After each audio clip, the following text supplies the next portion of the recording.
white person is kind of a racist?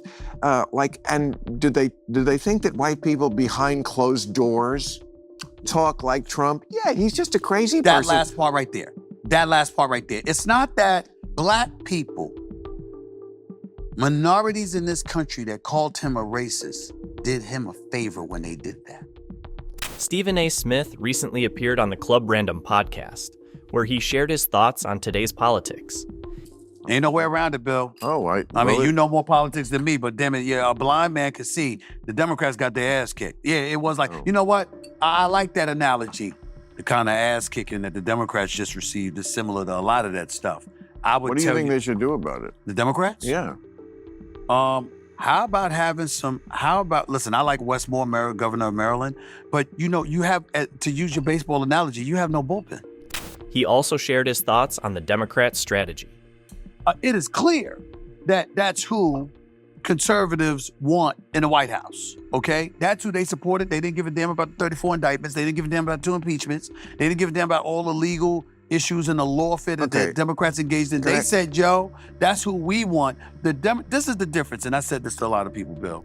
The GOP had their candidate locked in, while the Democrats seemed to think it was just their turn.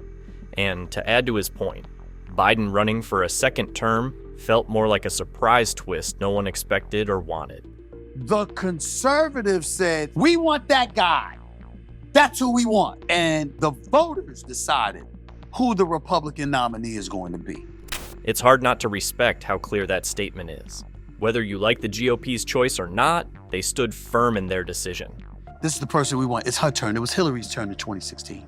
All right, Biden. Well, that's not Obama. Obama earned it. No, that's why I said he earned it. But in 2016, and I'm not even trying to imply. They voted. Hillary ran in the primaries. I'm not even trying to imply that she. But remember, they were complaining that Bernie Sanders had some momentum and was compromised by the Democratic Party because they were saying it was Hillary's turn. He is not wrong. Party politics often feel more like a setup than a real competition. It's like the script is already written, and everyone else is just following along. He went on to talk about how the Democratic Party handles its favorites. A lot of times, the Democratic Party seems as if they've got their claws in the mix. Take Biden, for example. Okay, so, Clyburn helps him get through South Carolina. He ultimately goes to the Democratic nomination. He's the Democratic nominee for the president. He ultimately wins the election. There was supposed to be a red wave in 2022 in the midterms. The Republicans didn't pull that off. And Biden is feeling himself and saying, I ain't going anywhere. I'm not going I told y'all I was going to be a transitional president. Biden went from a transitional figure to, well, the figure. Even with all the doubts, he helped keep the Democrats strong during a tough midterm. You have to give him credit, even though it feels like the party gets nervous every time he talks. Right? It wasn't the midterm. It was when the State of the Union address took place. And I saw these people, remember the liberals, so what do you call yourself, progressives? That no one that could compete with Donald Trump. Well, not on a charisma level. Fair. Okay, fair enough. No, but charisma is what gets you votes, bro. Absolutely. And I've said it a million times, insanity photographs. Mm-hmm. It really does. Stephen just said what so many are thinking, but won't say out loud. Biden's age has been a major talking point, and history is about practicality, not targeted towards ageism. Running the country isn't just about showing up, it's about keeping up. One, you're an ageist. There are people who are completely crackling right at 82. The job is never what you do in public. The job is done in the Oval Office. Okay. All you have to do is I never thought Biden couldn't do the job. He just can't do the public part. He never could do it well. He changes the focus from appearances to ability. That's fair, but let's be real. In politics, how people see you matters just as much as what happens behind the scenes. And Biden stumbling through speeches doesn't exactly show confidence. The conversation shifted towards racism. Do they think that white people behind closed doors talk like Trump? Yeah, he's just a crazy person. That last part right there. Being a black man, you don't look at white people and automatically think they're racist. You automatically know they're different than you, that they think different than you, that they come from a different cultural background and experience things differently than they do. Stephen makes a solid point here. It's like he's saying, Don't act surprised now. The reality is that Trump has been doing the same thing all along. What changed is who's finally paying attention. He also shared some personal experiences he has had with Trump. Trump and I were friendly Right. before he ran for president. He used to have these boxing matches, particularly during the Tyson fights at the Trump casinos. He would be at the Knicks games and stuff like that. And if we're being totally honest, all the brothers found him to be cool. Right. They found him to be very cool. You have to admit, that was surprising to hear. It's not often you hear someone say Trump was cool in their group. According to him, people liked Trump's rebellious vibe back then, long before things got political.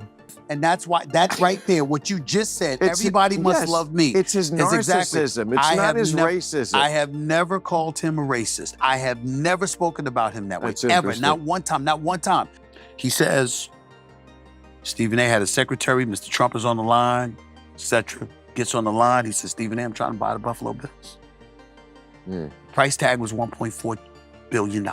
What year? His point about Trump's history with minorities is spot on. He spent years in the spotlight doing events and photo ops that helped change how people saw him, and you can see how that worked in his favor. He also calls out the double standards when Trump's past is brought up.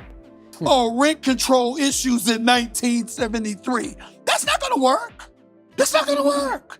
If you're gonna bring up him in the 1970s when his daddy owned apartment complexes and minorities was in those complexes, then don't you have to bring up Biden and his relationship with Senator Byrd? Yeah. You understand? Who was from West Virginia? He is right, especially when you compare Biden's history with a former Klan member. He is saying, if we're criticizing Trump for things his dad did in the 70s, why isn't Biden being held to the same standard? He points out how some issues are being overlooked and how the same energy should be applied to everyone.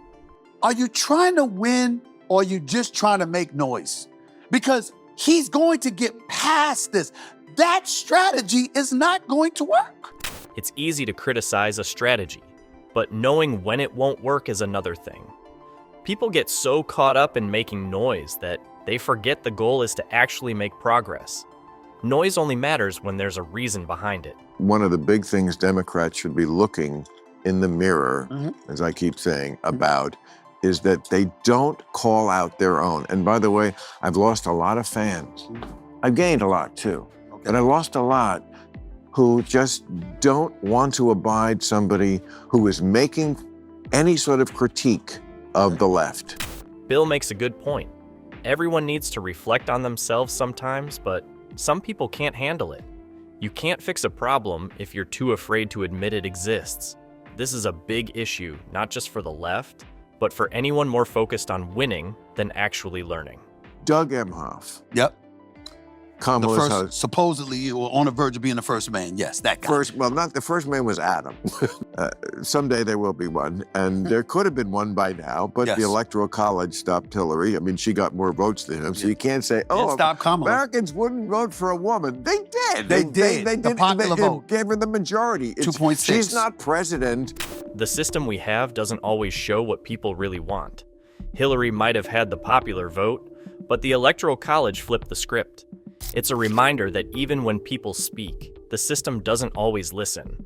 Hillary Clinton got 2.686 million more popular votes than Trump. She lost the Electoral College vote, but she won the popular vote. In the case of Kamala Harris, it's like, wait a minute, what are you talking about? Misogyny, chauvinism. I don't want to hear that. I don't want to hear that. I love Obama. Love him. Voted for him twice. Me Don't want too. to hear that. He's my favorite. Yeah, he's my favorite. Because But- he's a practical centrist. Yes, and a good he- man. The popular vote tells a different story, and Kamala's situation just makes things even more confusing. Stephen called out the lack of real strategy and honesty in politics. Whether it's about Biden's age or Trump's past, he is saying that if you want change, start with real talk, not just playing along. What do you think of his take on American politics? Let us know in the comments section below.